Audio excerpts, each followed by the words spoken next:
Okay, let's start the record. Oh, you're holding a podcast mic. Okay. Access microphone. Okay. Hi guys, welcome back to Chronically Online, the voice diary of a girl who spends way too much time on her phone.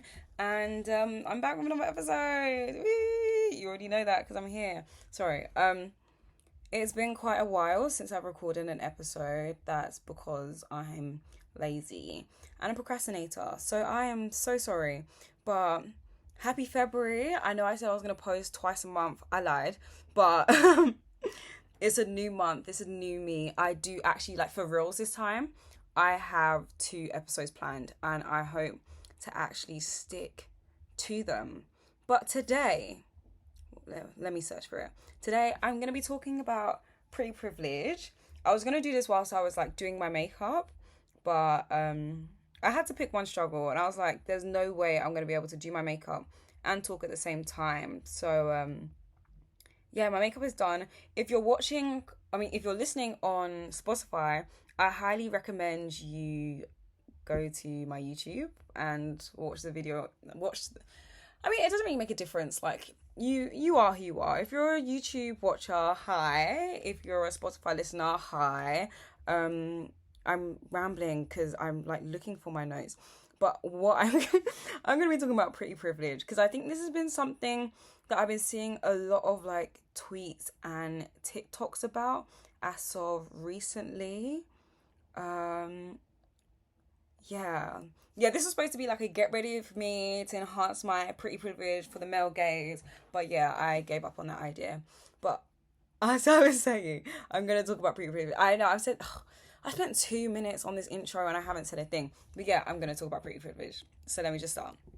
This has been something that I've been seeing a lot about on TikTok and on Twitter. Obviously, pretty privilege isn't a new concept to me, but I think some people are only just finding out what pretty privilege is and realizing that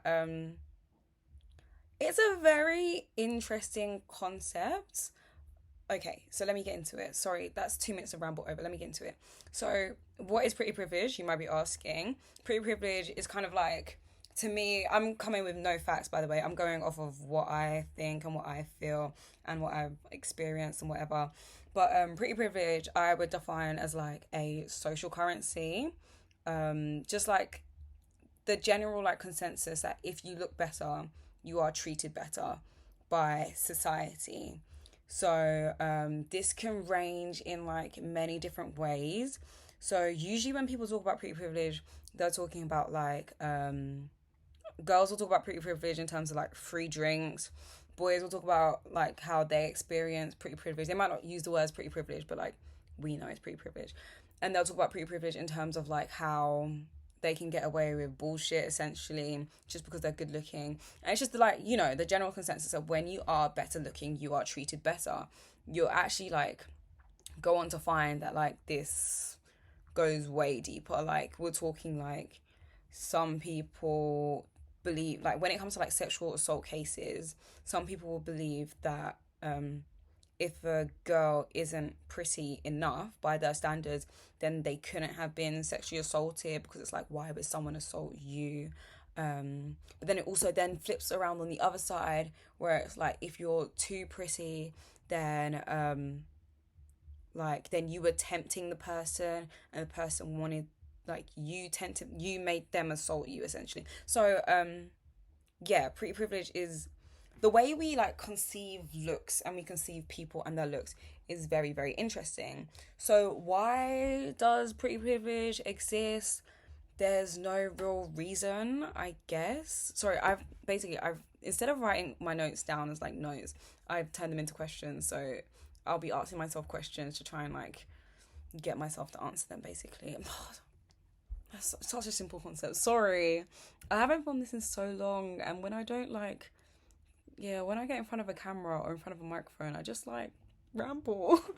But yeah, the whole like discussion that was on TikTok was this like girls and even like I've been seeing tweets about it recently. So when I keep seeing like sorry, wait, let me get into it. Sorry. So what I've been seeing on both TikTok and Twitter is girls saying that, oh, I'm just so beautiful that no one really wants to be friends with me. Like, guys don't treat me properly, even though I'm so pretty. Like, yada, yada, yada. And that's obviously because, like, we, like, live in this world where when you are pretty, you are treated better. And I think if you're coming from a background where, how do I word this? So, like, we all know pretty privilege exists. We know that we treat babies better when they're prettier, even down to like jobs. Like, the reason why you hear so many stories about people who are homeless becoming models is because they're pretty. Like, we give pretty people more opportunities, I guess. Like, I think it's a whole thing called like lookism. I was looking at like I think it was like a Southeast Asian company when they were doing like a job advertisement. Like, they literally like part of the like requirement was that you had to be good looking. I think it was for like a receptionist job or something like people facing, but like you had like they put you must like present yourself properly. Like, essentially you must be good looking on the on like the LinkedIn post. And people were like, oh my god, that's so horrible, blah blah blah. But it's like, yes, it is horrible. Yes, it is not good, but that is the society. That's how we live. It's crazy. Like, it's actually like it's really crazy when you like actually think about it and you like say it out loud. But this is just like how people are. So, anyways, on TikTok and on Twitter, let me get back to this. The discourse is really like dating centered. Like, girls talking about how, oh yeah, I'm so pretty, but guys don't treat me properly. Like, being pretty is actually a curse. Yada yada yada. Like, oh, I'm so pretty. Like, girls, like, I don't know whether they really want to be my friend or they want to be friends with me because I am so pretty, and yada yada yada. And it's like, oh, small violin, cry me a river. Oh my god, sorry, you're so beautiful. And you thought that being pretty was gonna grant you like all of these amazing things and all these amazing promises because that's what you've been told to expect. Like, you thought you could pretty your way into never facing an inconvenience in your life. And this is you finding out that, like, no, that doesn't really, like, life doesn't actually work that way. Especially because, like, when girls are talking about it, it's in like a really male centered way. Like, oh, like, yeah, it comes with free drinks, but then like the guys only see you as a pretty face, they don't treat you as a person, blah blah blah. And it's like, ugh, welcome to the real world. Did you think that you could like pretty your way out of misogyny? Like, did you think that like here's being a woman, here's being a pretty woman, and all like the like bad things that affect women systemically, I can't remember what the word is actually supposed to be, just like in general, misogyny, sexism. Did you think because you were pretty you could escape that? And it's like, no. Like, welcome to the real world. When you are beautiful, when you are ugly, no matter what, men probably aren't going to treat you the very best. They're probably not going to treat you how you wanted to be treated, and that's just a factor of life. You're also sometimes going to come across like regular inconveniences, like, oh my god, I'm so sorry that you're so beautiful. But that does also mean that you might not always have friends that have your best intentions in mind. Like, do you think that ugly girls, like the girls who don't have the pretty privilege, do you think they don't experience that too? Like, do you like I'll be watching the TikToks, I'm reading the tweets, I'm like, do you genuinely think like these are things that don't affect people that aren't good looking? Like, do you genuinely think that people that are ugly, people that don't have the pretty privilege, don't also get treated badly? Like, imagine that. Like, imagine what that must be like then. Like, if you're so pretty and you're being treated badly, imagine what people who aren't pretty, who aren't like conventionally attractive, like people like if boys are treating you badly whilst being attracted to you.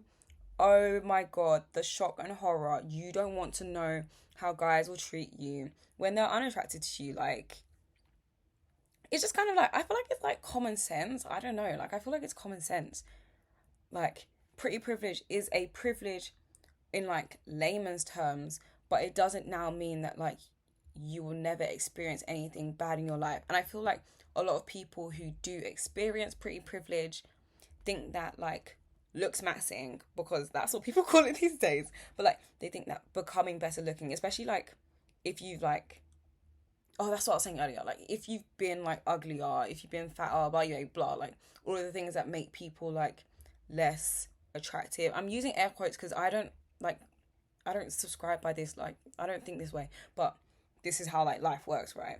So like if you're coming from a stage in life where you're like less attractive, less this, less that, and like you've seen the way prettier people get treated, you think, oh my god, like if I become beautiful, if I become attractive to the opposite sex, same sex, whoever you're trying to attract, somehow this always leads back to like wanting to attract men, which is irritating. But yeah, if you're coming from a place where you've been unattractive and you now become attractive, and you think that your life is instantly going to become better because you are attractive, you're just kind of like letting yourself fail, I guess. Like you're deluding yourself like into thinking that your life will 100% be better. Like you're granted, the world is actually like, the world is indebted to you because you're so beautiful. The world is indebted to you, and everyone should be nicer to you because you are good looking. And I feel like people then find out that life just like obviously isn't like that, and will like never really be like that. And then they start making tweets and TikToks about it. And it's like, oh, if being pretty is not a privilege, and if it's actually a curse, and like, oh, all of these things keep happening to you and they're so bad because you're so beautiful, just become ugly. Like, uglify yourself. Like, stop wearing makeup. And by the way, I did my makeup today. I like copied sorry, sidetrack, because I can't stop looking at myself. Like I copied the Pat McGrath, the look that she did for the Margiela show, and yeah, it looks really nice. I haven't done like makeup this heavy in so long. But anyway, sorry. Yeah, if I then decided that, oh my god, being so pretty is such a curse, blah blah blah, I don't like it, blah blah blah, so just become ugly. Like it's really plain and simple. Like just become ugly. If you don't like it, then change it. Stop doing your makeup. Stop getting your eyelashes done. I can't think of any other things. Stop going gyms. Shit like that. Like, if being pretty is such a curse, stop doing all of those things that you do to be beautiful, to maintain your beauty. But no one wants to do that. And then we're back at square one, where being pretty is a privilege and you should shut up. And that could actually be the end of the episode. That's 13 minutes of me ranting about just tweets that I've seen. But no, I still have a bit more. You know, I'm a yapper. But yeah, this is what I was going to go into. Like, so this is just like girls talking about pretty privilege, right? But then it's like, does pretty privilege exist for guys? And the answer is, like I said earlier, is like obviously like yes. Universally, we just seem to treat guys or everyone better when they're good looking. But I feel like it's a little bit sinister when we do it to men. It's a little bit sinister. Like, obviously, at the end of the day, it's a man's world. Like, everything revolves around them. But when they're, like, good looking, because I'm, like, let me not chat, like, I'm a victim of this. I do this. Like, if a guy's good looking, you might give him a few more, like, chances with his rubbish than you would with a guy that was, I don't know, less good looking. Not that you would speak to someone that wasn't good looking, but you get my drift.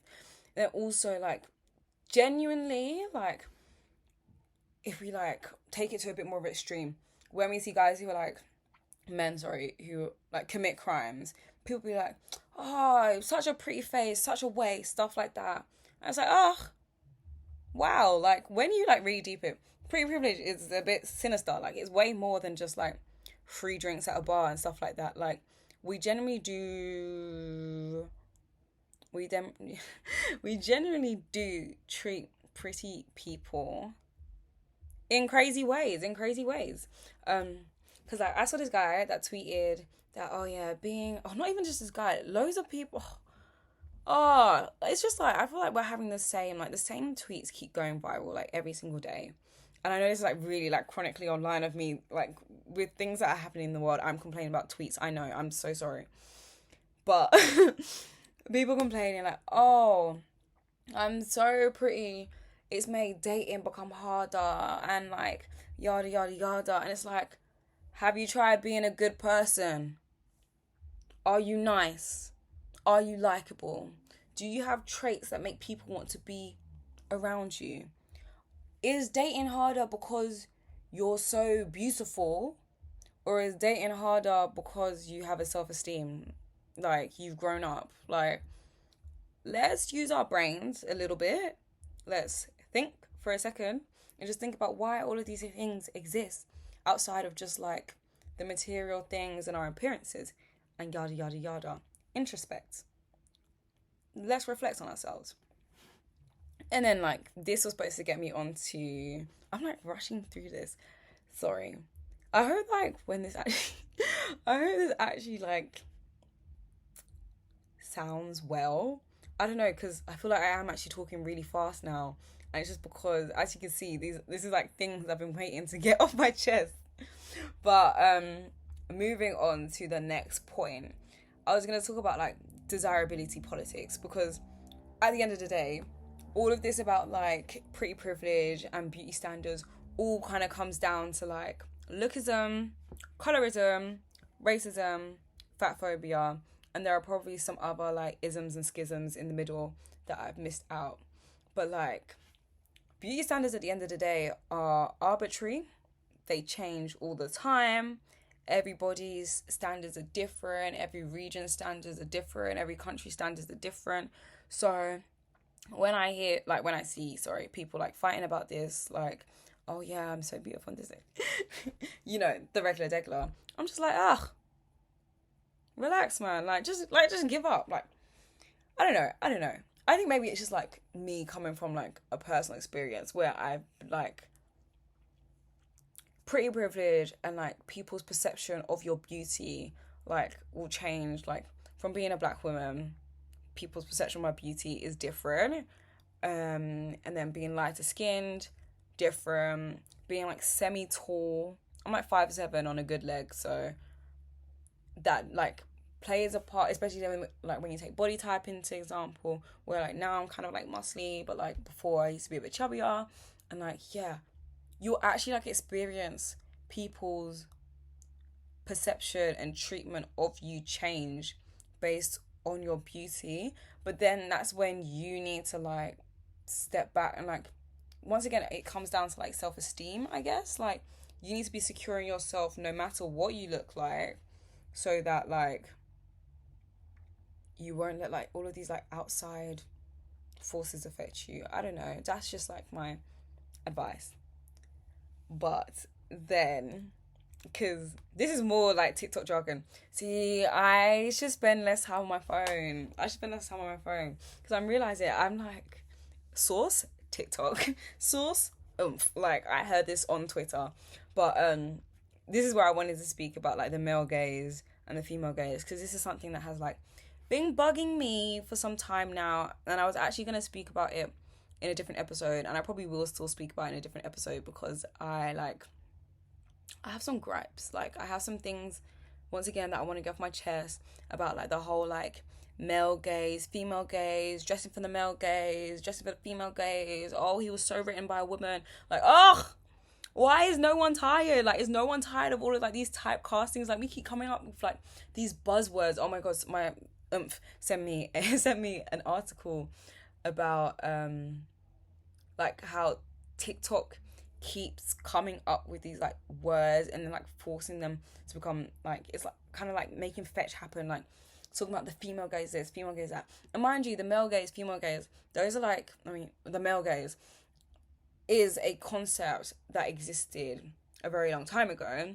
It was created by Laura Mulvey, and she started dissecting the male gaze in her 1975 essay called Visual Pleasure and Narrative Cinema, in which she writes that the male gaze projects a male fantasy onto the female figure in a film.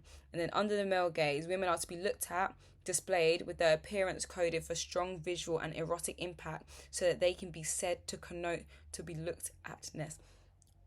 I might have been paraphrasing when I actually typed that down, because I remember when I did that and I was having a really bad headache that day. But essentially, through the male gaze, a woman isn't actually like a person. She's just something to be looked at. She's just for male consumption. She's for moving the man's story along, which is very, very true when we're talking about cinema. Like, if you think about like the manic pixie dream girl, like, and like if you've ever watched a K-drama, have you noticed that like male leads will be amazingly written, even the second male lead, amazingly written. The female lead, like, she's got a bit of a storyline. The second female lead, like the girl who likes the main guy, terribly written, has no like redeemable characteristics about her. Like, you have like second lead syndrome, which is where you're like rooting for the loser, essentially, about the male loser, because you're like, oh, he's so nice and lovely, but like the male lead, like the first one, wins the girl over in the end. But with the female second lead, you never really like get that, and that's because like the women are always written like rubbishly. Like I said, no redeeming characters about her. She'll end up like, you'll just be watching the drama. This is such a side turn, sorry. You'll be watching the drama, and like all of a sudden, out of nowhere, because like usually I think she'll be like the guy's co-worker or like his childhood friend, and then he falls in love with the main girl, and the second girl just becomes so like bitter and like jealous out of nowhere, and it's so like, why? How did we get here? But anyways, that's just how like the male gaze works in cinema, in particular in K-dramas. But we've seen like male gaze, female gaze, this, that, and the other become part of like our daily like talk nowadays. Like I said, if you go onto TikTok, go onto Twitter, go onto Instagram, just social media, my chronically online folks, I know you've seen it. If you spend any time on socials on your phone, you've seen it.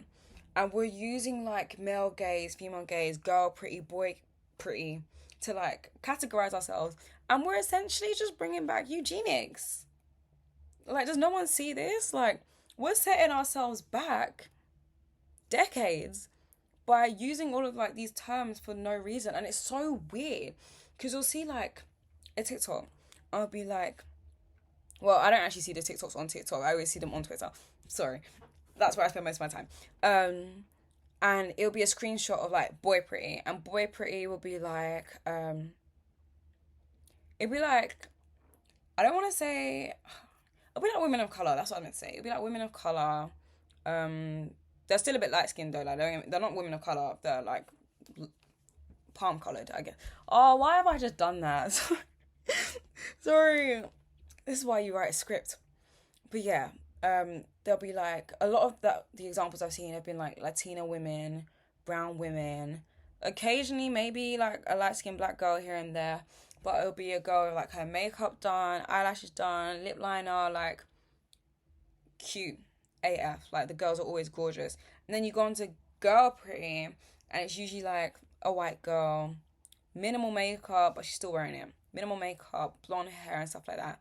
And it's like, what exactly are you saying? And this is when I mentioned how desirability politics, pretty privilege, and everything in between has a lot to do with like race and colorism, fat phobia, all of the above. Because girl pretty, allegedly, first of all, is made by like white girls, talking about how like their standard of beauty is like Barbara Palvin or something like that. And then boy pretty, the pretty that boys attract, like, I don't know, it's like, it was just really weird to see. Like, why would we bother like separating? Like, why? Like, no one can ever give me a good reason. Like, why are you doing this? And it's an inferiority complex. It's also superiority complex. Like, it's like, should everyone spend less time on their phones? I know someone like tweeted once again about how like we were never really meant to like be looking at ourselves all the time. And it's so true. Like, everywhere you go, you see a reflection of yourself. Like, I'm looking at myself in this camera, I've got mirrors everywhere. And it's like, we shouldn't spend this much time like analyzing and looking at our own faces, but like that's the way the world is. That was a sidebar. But yeah, we're using girl pretty and boy pretty and male gaze, female gaze. Mind you, female gaze doesn't actually exist, by the way.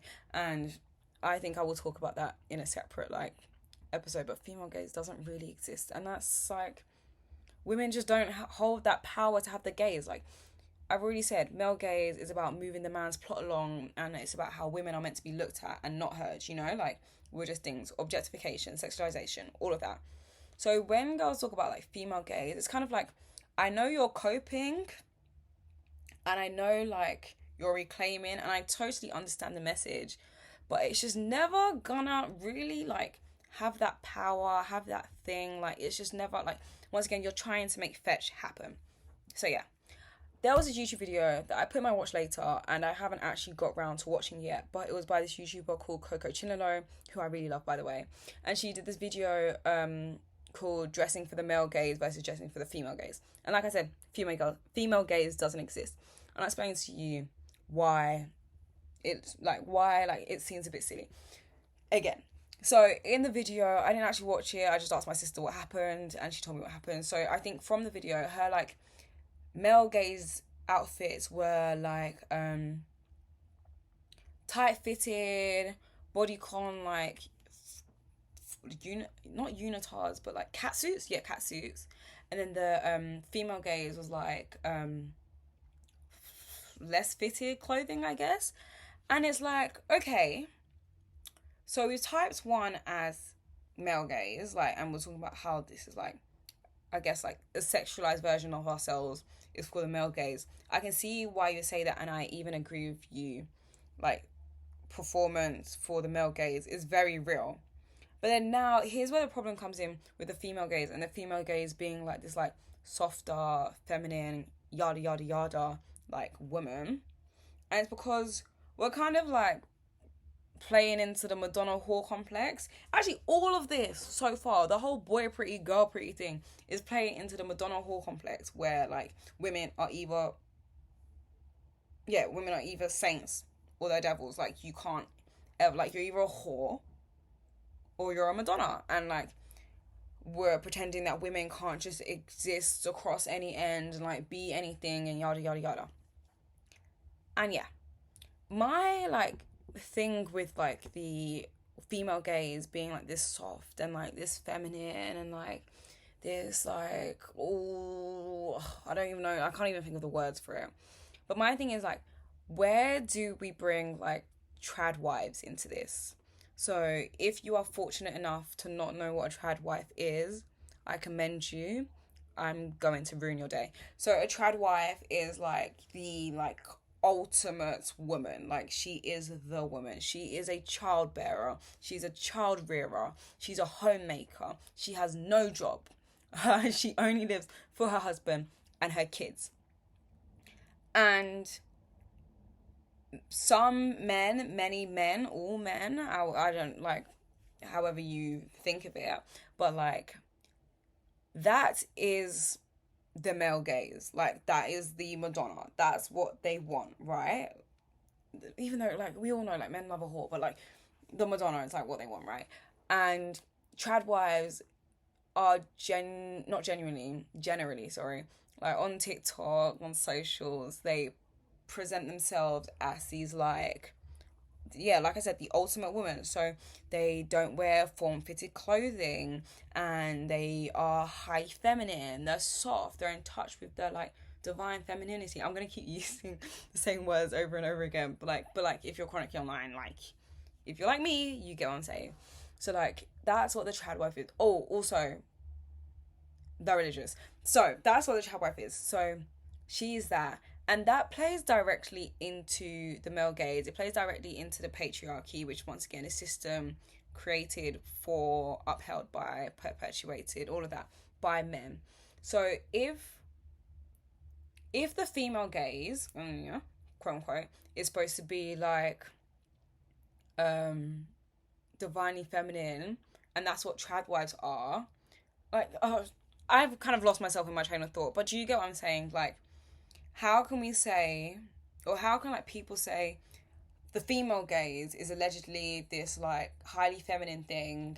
She's soft, she's this, and I'm like, once again, I'm gonna speak about that in another video about how we keep on saying like we're like entering treacherous territory, and I don't think people even realize this. Like, we're bringing back like sexism and misogyny, and we're just like rewording it, and we're repackaging it, and we're putting like a little coquette bow on it and selling it back to the masses, because there's like so much about how like this is what it means to be a girl, and it will be like makeup, and it will be like everything's pink. That's not a problem, but like, as you get what I'm saying, it'll be makeup, it'll be like all the things that are like, yes, negatively associated with women when it shouldn't have that negative association. But then like at the same time, wow, where am I going with this?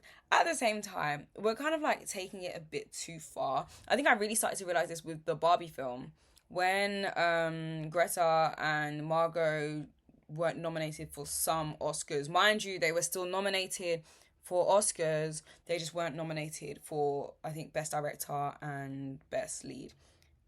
But mind you, they were still nominated, and everyone just like blew up about it. And like, I saw like so many viral tweets once again, and it was like, oh, the Academy just don't understand because Barbie was such a girl film, and like blah blah blah. And like, we're like getting to this point where we're categorizing things as like, this is for girls, and it will be something that's like soft and cute and quiet and yada yada yada. And Oppenheimer is such a boy film, and that's why everyone loved it and blah blah blah. First of all, Oppenheimer was a great film, and like, yeah. Anyways, but it's like we're entering dangerous territory, as I was saying. Like, we are repackaging sexism in ways that we shouldn't, and yeah, that's just like another, that was like my sidebar that obviously has to do with this. I want to speak about later, that will literally kind of be me repeating the same points but just in a different context.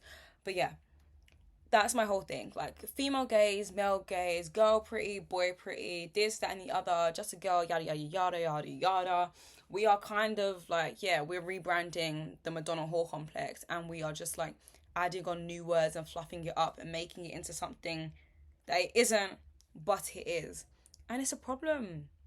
And it's becoming irritating. Especially because it's like turned into like this like not like the other girls type of thing. But like, if you're not like the other girl, but you're girls being like girl pretty and like female gaze worthy and yada yada yada, if you're not like the other girls but you're like playing directly into what the patriarchy wants from you anyways, it's kind of like Uno reverse, and it doesn't make sense. I know like I've just rambled on, and I hope you can like catch my train of thought here, because I am thinking out loud. But like, do you get what I'm saying? Like, female gaze doesn't exist. Let me just put it out there. Female gaze does not exist. It does not exist in the way that you think it does, because whenever we start to like speak about the female gaze, it starts to become a bit silly. And it's just literally because like it comes back to desirability. These are systems that are way above us, systems that we can't actually change. Well, systems that we could change, but like, let's be honest, we're not actually going to put the work in. Like, I know I could like do my part in changing it by like not wearing makeup, but then when you do that, you sacrifice like the privileges that you have at being pretty. Also, I just kind of like doing my makeup, and I know there's like this like whole talk about like beauty and misogyny. I'm supposed to actually be reading a book about it, but I read the first page and I forgot to go back to the PDF. But I'll get around to it. Like, beauty and misogyny is like this whole thing about how our like beautification practices are literally just us extending like misogyny and like playing into the patriarchy. And it's like, yes, you're right, but it's also like, it is fun, and it is just something that we like do now. And then it's also then like, if you don't do it, you're like people treat you badly, and then it comes back to like pretty privilege being a privilege and not actually ever being a curse, and yada yada yada yada yada. Anyways, back to the male gaze.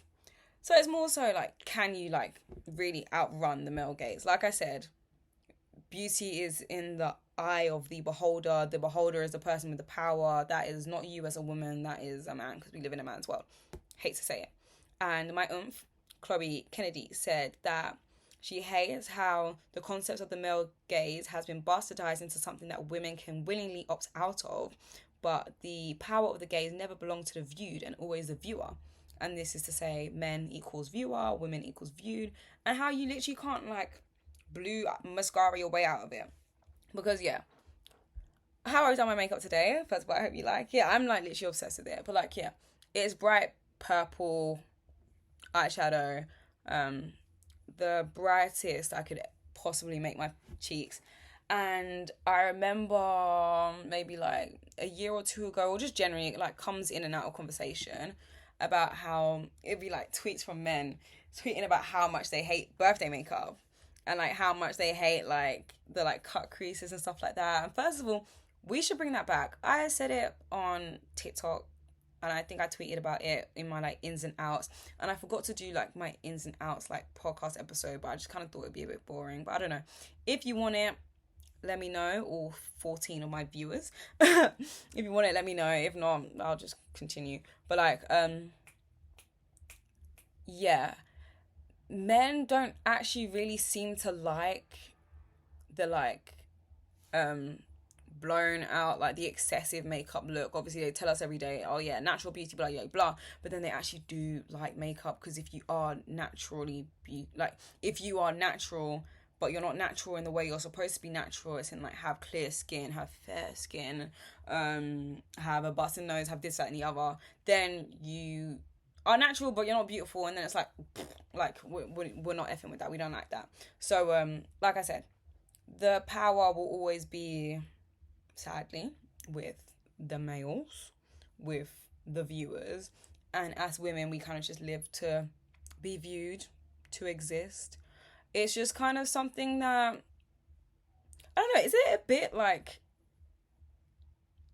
sad to like say that like there will never be any like sort of change? Because it's true. I don't know, like we're currently seeing a lot of like women's rights being like reeled back. Like I know America having issues with Joe versus Wade and like the laws that came out of that. We're like, once again, we're entering treacherous territory in many different ways, and like we don't realize it. Like somehow it's like one big domino, and it's like by everyone, like, because I was a girl mather, I believed girl math, I was a girl mathser, I believed it. When it started off as like girl math is like eating, girl math is like, because I did a return, I've now got free money and I can spend it again. That was nice and cute. When it became like the thing where we were like actually then starting to make women seem stupid, and like at that point then we're not actually like subversing anything. It no longer becomes like a funny key. We're kind of then playing into the patriarchy. Like we're just kind of doing exactly what the ops want us to do. And yeah, funny, right? And then another tweeter called Very Mimi said, the female gaze does not exist because the male gaze refers to men's systemic objectification of women in art, and an opposite cannot exist when women do not have the same structural power. And I hope that helps everyone today. And like, yeah, she's so right. And like, yeah, it is sad. It is sad. I don't know where I was going with that, but it is kind of sad. Like when you deep that you live in a society and there's like very little I can do individually to change this society. And once again, like you could say stop wearing makeup, and you're right, I could. I'm not going to.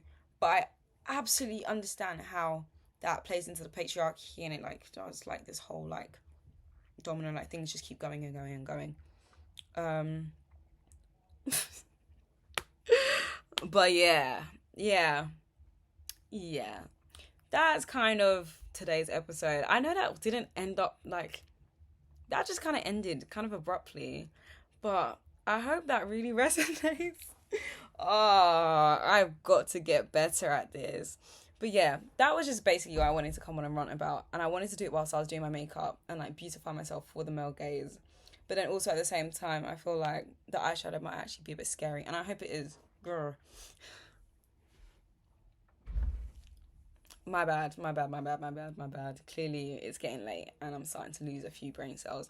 But yeah, that's really what I just wanted to talk about, how pretty privilege, no matter what you think, will always be a privilege. I want people to realize that you are not afforded, like, you do not deserve a better life. Like, everyone deserves a good life. So let me just put it out there. Everyone deserves a good life. But you do not deserve a better life just because you are good looking. Like, let's be serious with ourselves. Let's do some shadow work.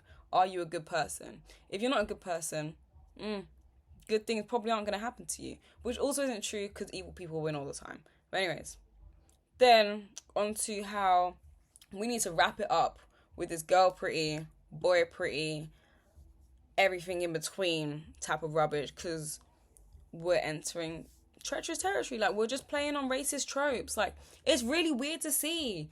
Every time there's like, and like the TikToks, sorry that I keep using that as a source, but you know what the stitch is now over here. But like, every time I see it, it's like, boy pretty, it's like women of color. And it's like, stop. Leave my people alone. And then like girl pretty is like, why? And it's feminine. And it's like, oh, head scratch moment. We're just like, we're doing things that we don't need to do. I don't know, like, maybe it really is the thing that like we don't spend enough time outside anymore, and it's got people acting in very concerning ways, especially like these young teenage girls who kind of just like live in their phones and don't, you know, get out much. And yeah, you just end up posting rubbish online. So yeah, please stop that. Also, like I said, the female gaze doesn't exist. I will speak about it again because I only have like 4 running thoughts running in my mind right now, and that's like half of them. How we are rebranding the Madonna. Oh my god, that was so cute. Sorry. It does that when I do a heart as well. Anyway, so if you're watching the YouTube video, you understand why that just happened. I apologize. Lost my train of thought. But we are just like, once again, always rebranding the Madonna whore complex just into like new words. Like the other day, there's this really funny thing going on Nigerian Twitter. Sorry to bring up Twitter. It's getting to the 45-minute mark soon, so I'm gonna have to wrap it up. But like, just about how you have like baddies and you have like nerds, and how once again we're trying to like do the whole like dichotomy thing. It's like how nerds are better than baddies because we've now suddenly decided that like being a bad bitch is a bad thing, and it's like, oh my god, let women live. But anyways, just about how we keep doing this thing. Madonna whore, once again, a woman can never be both. She can never be in the middle. She can never be a woman who cares about her looks but then also cares about books, because that apparently just is like a foreign concept to people. But that's happening on NG Twitter right now, and it's quite funny to see. And yeah, just to round it all up, if I haven't said it before, the female gaze does not exist, people. And I think that needs to be drilled into people's heads. The female gaze does not exist because you just don't have the power. You don't have the juice like that. Like, we just can't change the system in that way. Well, we could change the system in that way, but if you really think about it, like, there's no real way of like getting rid of the patriarchy. I don't know, is it like wrong to say that? I'm just going off of like my opinion. All views are my own, and they're all like fairly under researched as well. But yeah, I think that's the end of the episode. Sorry, that went on for so long. I just clearly had a lot to get off my chest. But I hope you've enjoyed listening. I hope you've enjoyed watching. What are your views? What are your opinions? Like, what do you think about pretty privilege? Is pretty privilege actually a curse? What do you think about the male gaze? Is there a way for women to exist outside of the male gaze? Is there a way that we can like opt out? Like, I don't want to be a part of the system anymore. Let me leave. Like, do you think that's ever possible? I'm like, yeah. Just let me know your thoughts in the comments on Twitter, on TikTok. I don't know. I'll see where I actually end up posting this. I'm probably not going to post it for like 2 days. But yeah. That's the end of the episode. I will have another one coming this month. I promise. I promise. I'll have another one coming this month. And it's low-key gonna be about the same concepts. But is it gonna be about something different? I don't really want to spoil it just yet. But, yeah. Sorry, I literally never know how to sign these things off. But yeah, thank you for listening. My name's Denobi. This is a Chronically Online podcast. The voice diary of a girl who spends way too much time on her phone. And yeah, thanks for listening. Happy Friday. I'm going to post this on like Saturday. But happy Friday, happy weekend, happy February. Live, laugh, love, and goodbye. Oh, and goodbye. Oh, wait, no. Yeah, what I wanted to show you was like, see, look. Okay. Goodbye now, for reals. I mean it.